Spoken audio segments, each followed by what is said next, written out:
The roots of this historic divide can be traced back to the 4th century, when the Roman Empire was split into Eastern and Western halves, each with its own patriarch.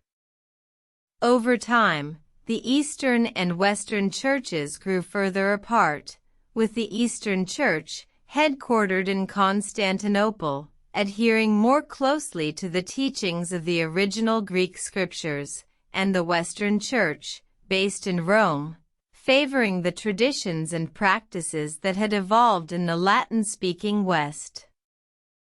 The catalyst for the Great Schism was a long-standing dispute over the process of filioque, a phrase in the Nicene Creed that addressed the origin of the Holy Spirit.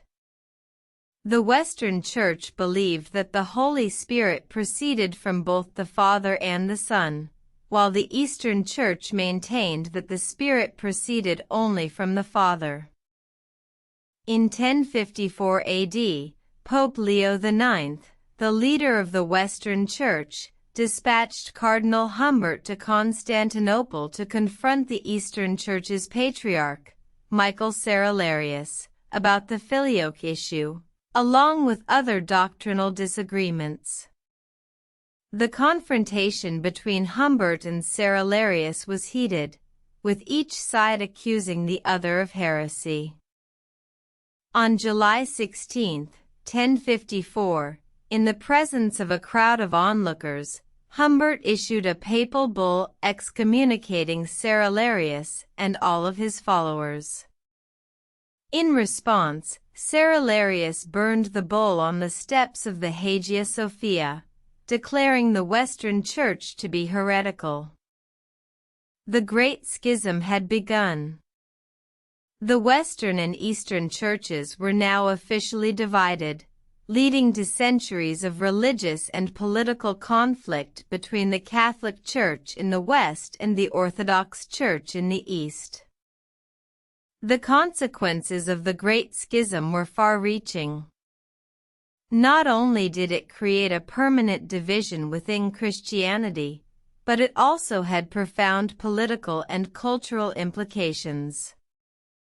The Western Church, under the leadership of the Pope, became a powerful force in European politics, while the Eastern Church maintained its influence in the Byzantine Empire.